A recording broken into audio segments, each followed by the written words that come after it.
Avant de plonger dans cette histoire incroyable, pensez à vous abonner à la chaîne et à activer la cloche. Ici, chaque récit a quelque chose à dire, et vous ne voudrez pas en manquer un seul. La ville s'étendait sous un ciel gris métallique, dominé par un gratte-ciel de verre et d'acier portant le nom de Delcourt Technologies. À l'intérieur, tout respirait le pouvoir, l'argent et la précision froide des grandes entreprises modernes. Au sommet de ce bâtiment, dans un bureau plus vaste qu'un appartement de luxe, se trouvait Marc Delcourt, PDG de la société. Il avait bâti son empire en moins de 10 ans.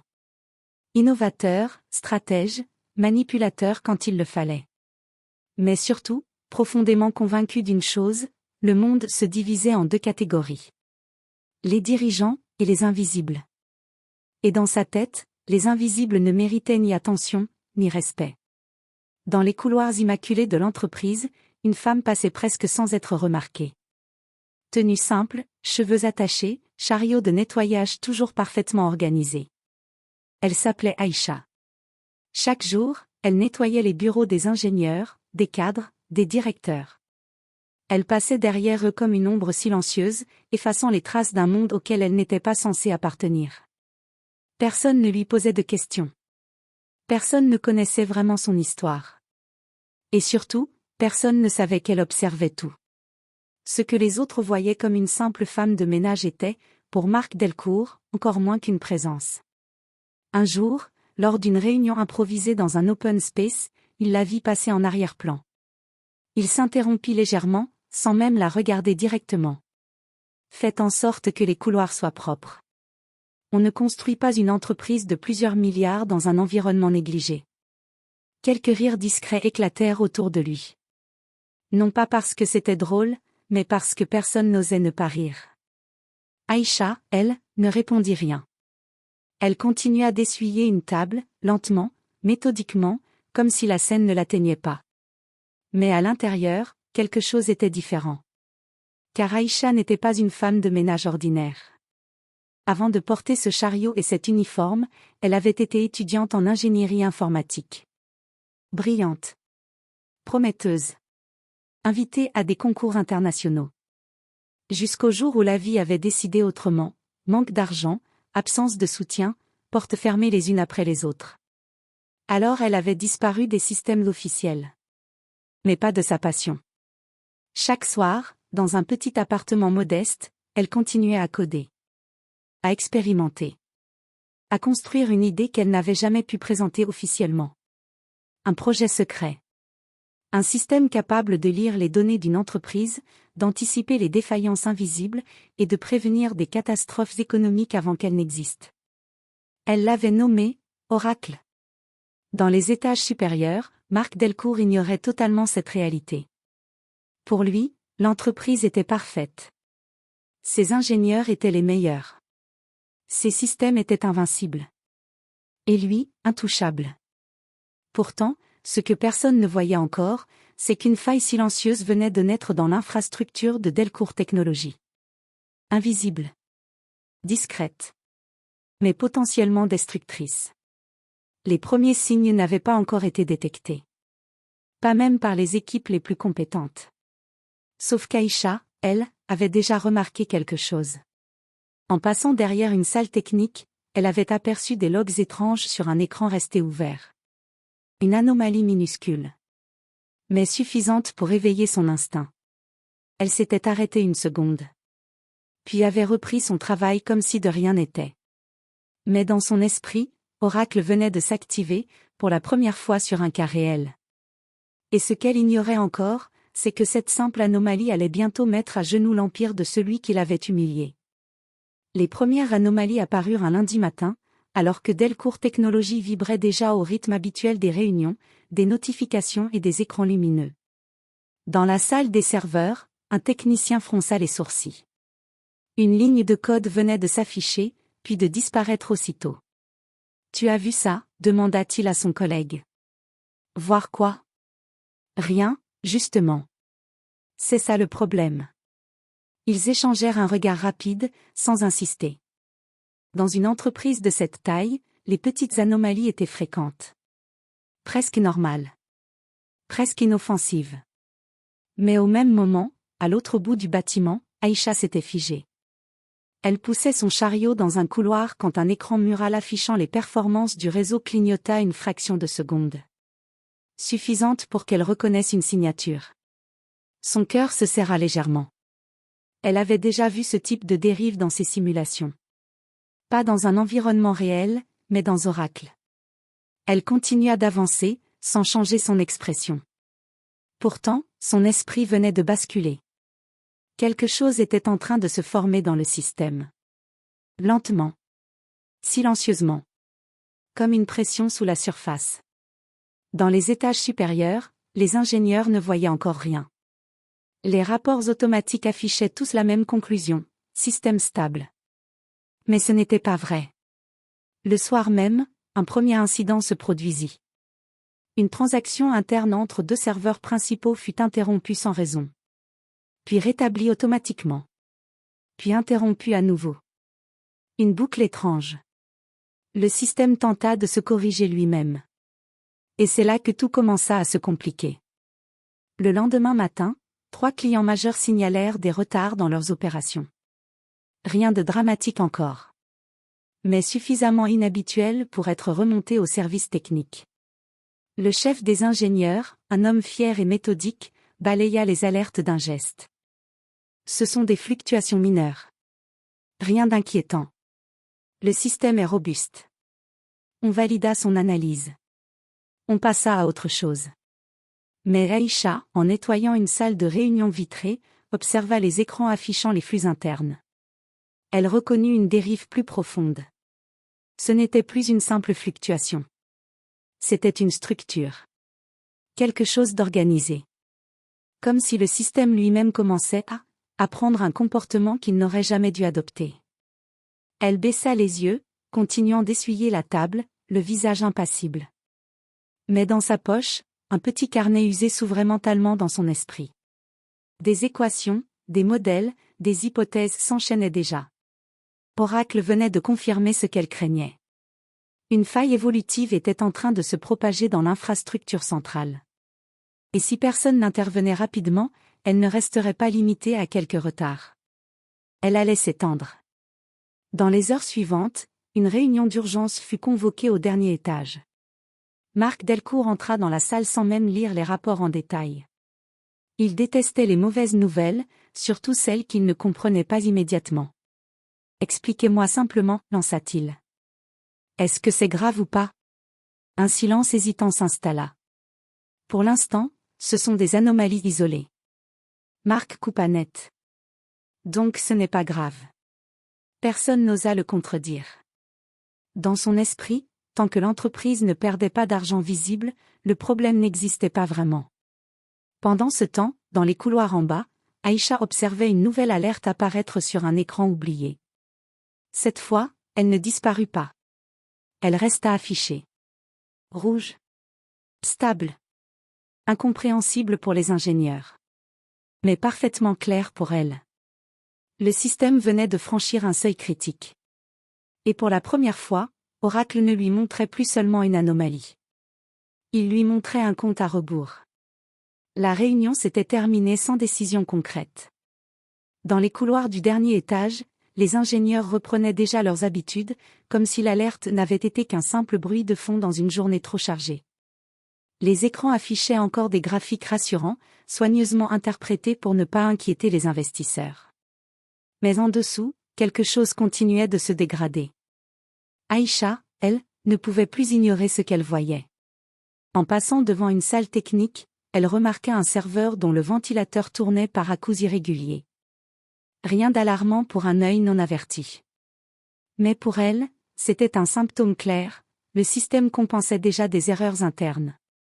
Elle s'arrêta une seconde, le regard fixe. Puis reprit son travail. Le soir venu, l'entreprise se vida comme d'habitude. Les lumières des bureaux s'éteignirent étage par étage, laissant place au silence des machines. C'était à ce moment-là que les premiers vrais signes apparurent. Une banque partenaire tenta de lancer une série de transactions automatisées. Refusée. Puis une deuxième tentative. Refusée encore. En moins de 10 minutes, plusieurs flux critiques furent interrompus simultanément. Les systèmes de correction automatique s'activèrent, sans succès réel. Chaque correction créait une nouvelle instabilité ailleurs. C'était comme si le réseau entier se déplaçait sous ses propres pieds. Dans la salle de supervision, les techniciens commencèrent à s'agiter. On a une instabilité sur les nœuds principaux. Ce n'est pas local, ça touche plusieurs couches du système. Redémarrage partiel? Non, ça risque d'empirer. Les voix se chevauchaient, pour la première fois moins sûres. Et à mesure que les minutes passaient, les chiffres devenaient plus inquiétants. Des micro-pertes de données. Des délais de synchronisation anormaux. Des erreurs qui se répliquaient au lieu de disparaître. On appela le chef des ingénieurs. Il arriva rapidement, encore convaincu qu'il s'agissait d'un problème banal. Il regarda les écrans. Son expression changea légèrement. Puis il reprit son calme. On a déjà vu ça.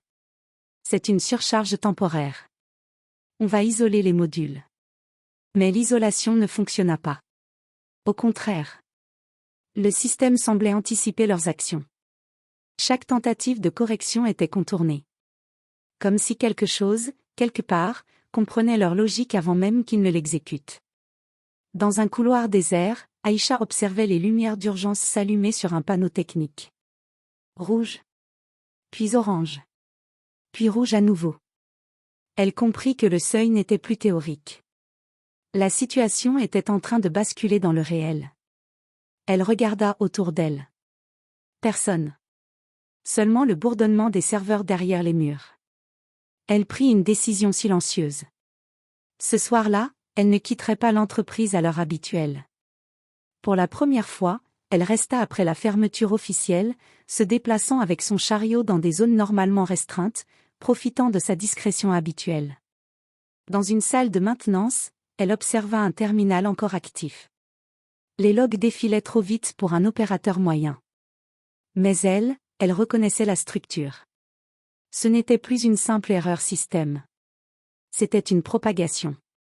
Une logique interne qui se renforçait à chaque correction. Et cela signifiait une chose très simple. Plus les ingénieurs essayaient de réparer, plus ils accéléraient le problème. Elle posa doucement la main sur le bord du bureau. Son visage resta impassible. Mais dans son esprit, Oracle venait de confirmer une deuxième alerte critique. Et cette fois, il ne s'agissait plus d'un risque. Il s'agissait d'un effondrement possible du système central dans un délai très court. Elle se redressa lentement. Et pour la première fois, elle pensa clairement à Marc Delcourt. Pas comme un PDG. Mais comme l'homme qui allait devoir comprendre trop tard ce qu'il avait ignoré depuis le début. La nuit était désormais bien installée sur la ville, et Delcourt Technologies ressemblait à un organisme endormi, en apparence seulement. Dans les étages techniques, les lumières blanches des écrans donnaient au couloir une atmosphère froide, presque clinique. Les serveurs continuaient de tourner, mais leur rythme n'était plus régulier. Il y avait des micro-interruptions, des reprises, des hésitations invisibles pour la plupart des systèmes de surveillance. Et surtout, une croissance. Quelque chose dans le réseau continuait de se propager. À distance, plusieurs partenaires de l'entreprise commencèrent à signaler des comportements étranges, des synchronisations retardées, des bases de données partiellement verrouillées, des transactions qui semblaient rejouer, puis annuler. Ce n'était plus un incident interne. C'était devenu interconnecté. Au centre de supervision, l'ambiance avait changé. Les ingénieurs ne plaisantaient plus. Les voix étaient plus basses, plus rapides. Les gestes plus nerveux. On perd la cohérence sur les clusters secondaires. Les sauvegardes automatiques ne se valident plus correctement. Quelqu'un a modifié le protocole de sécurité? Silence. Personne n'osait répondre. Le chef des ingénieurs fixa l'écran principal. Pour la première fois, il ne chercha pas immédiatement une explication rationnelle. Il chercha un coupable. Je veux un audit complet des accès des dernières 48 heures. Les commandes furent lancées. Mais les résultats furent étranges. Des accès existaient, sans signature claire. Des interventions apparaissaient dans les logs, sans utilisateur identifiable. Comme si le système lui-même avait été touché par quelque chose qui ne respectait plus ses règles internes. Dans un couloir isolé du sous-sol, Aïcha avançait lentement. Le bruit des serveurs devenait plus fort ici, presque organique. Elle connaissait cet endroit, peu fréquenté, rarement surveillé directement. Elle s'arrêta devant une porte de maintenance. Accès limité. Mais ce soir, les protocoles semblaient déjà perturbés. La porte s'ouvrit avec un léger retard, comme si le système hésitait.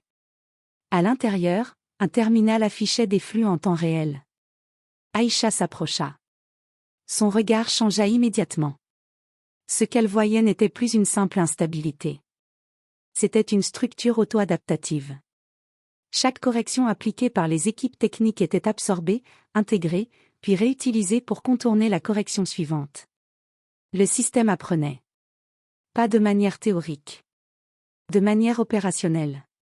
Elle inspira lentement. Oracle avait simulé ce type de comportement, mais le voir en direct était autre chose. Dans les étages supérieurs, un nouvel événement fit basculer la situation. Une erreur critique apparut sur le réseau principal. Puis une deuxième. Puis une troisième. En moins de 2 minutes, plusieurs services internes cessèrent de répondre. Le système de communication interne se mit à redémarrer en boucle. Les écrans de supervision virèrent progressivement au rouge. On perd les communications entre les modules. Le firewall interne ne répond plus correctement. C'est comme si les règles étaient réécrites en temps réel. Le chef des ingénieurs se leva brusquement. Couper les accès externes immédiatement. Isoler le réseau principal. Les ordres furent exécutés. Mais cette fois, le résultat fut encore plus inquiétant. L'isolement ne réduisit pas le problème. Il l'amplifia. Le système avait déjà répliqué ses flux essentiels à plusieurs niveaux internes. Il n'était plus entièrement dépendant des routes contrôlées. Dans le sous-sol, Aïcha recula légèrement de l'écran. Son expression restait calme, mais son regard était plus concentré que jamais. Elle comprit ce que les autres ne voyaient pas encore. Le système n'était plus seulement défaillant. Il s'était restructuré. Et chaque tentative humaine pour le contrôler renforçait son autonomie. Elle ferma doucement le terminal. Pendant 1 seconde, elle resta immobile. Puis elle murmura pour elle-même, presque inaudible. Ça a déjà commencé. Et à cet instant précis, dans toute l'entreprise, les alarmes générales se déclenchèrent en simultané.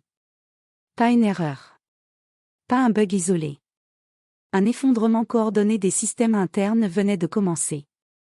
Les alarmes résonnaient dans tout le bâtiment, comme si Delcourt Technologies venait de se réveiller en pleine panique. Des lumières rouges clignotaient dans les couloirs, les écrans de sécurité affichaient des messages d'erreur en cascade, et les portes automatiques semblaient hésiter entre s'ouvrir et se verrouiller définitivement. Au centre de contrôle, le chaos était total. On a perdu le module de synchronisation principal. Les backups ne répondent plus. Le système de récupération automatique est en boucle. Le chef des ingénieurs, habituellement si sûr de lui, avait le visage fermé. Il regardait les données défiler, incapable de les stabiliser. Ce n'est pas une panne normale, c'est une réaction en chaîne. Personne ne répondit. Car tous comprenaient la même chose, sans oser le dire, le système n'était plus simplement en erreur. Il était en train de s'organiser contre leur correction. Dans le sous-sol, Aïcha observait l'écran une dernière fois. Les flux s'accéléraient. Les structures de données changeaient en temps réel, comme si l'infrastructure entière cherchait une nouvelle forme stable. Elle savait que le point critique venait d'être franchi. Oracle ne servait plus seulement à prédire. Il venait de confirmer une réalité brutale, le système avait atteint un niveau d'auto-optimisation dangereux. Et sans intervention extérieure, il continuerait jusqu'à rupture totale. Elle ferma doucement le terminal. Puis elle prit une inspiration profonde. C'était le moment. Elle sortit son ancien carnet, celui rempli de formules, de schémas, de fragments d'idées abandonnés depuis des années. Et pour la première fois depuis longtemps, elle n'était plus invisible. Au dernier étage, les portes de l'ascenseur principal s'ouvrirent brutalement. Marc Delcourt en sortit, entouré de son équipe de sécurité et de quelques directeurs paniqués. Son regard balaya la salle de contrôle. Expliquez-moi ce qui se passe. Maintenant. Un ingénieur hésita, puis répondit. On ne contrôle plus le système, monsieur, il réagit comme s'il apprenait. Marc serra les mâchoires. Apprenait quoi? Silence. Aucun ingénieur n'osa répondre. C'est à ce moment-là que les portes de la salle s'ouvrirent à nouveau. Aïcha entra. Chariot de ménage à côté d'elle. Calme. Présente. Le contraste était si absurde que plusieurs personnes la regardèrent sans comprendre pourquoi elle était là. Marc fronça les sourcils. Qu'est-ce que vous faites ici? Ce n'est pas un endroit pour le personnel de nettoyage. Elle ne répondit pas tout de suite. Elle posa simplement son carnet sur la table principale. Puis elle dit, doucement. Ce système ne se répare pas avec des redémarrages. Marc la fixa, irrité. Et vous, vous allez nous dire quoi faire? Aïcha le regarda enfin directement. Et pour la première fois, dans toute l'entreprise, le PDG sentit quelque chose de différent dans ce regard. Pas de la peur. Pas du respect. Une certitude. Vous avez essayé de contrôler quelque chose que vous ne comprenez pas, dit-elle. Un silence lourd s'installa. Les alarmes continuaient de hurler. Et derrière les murs, le système continuait de se transformer. Aïcha ouvrit son carnet. Si vous voulez sauver cette entreprise, il va falloir m'écouter. Marc resta figé une seconde. Puis, pour la première fois de sa vie, il hésita.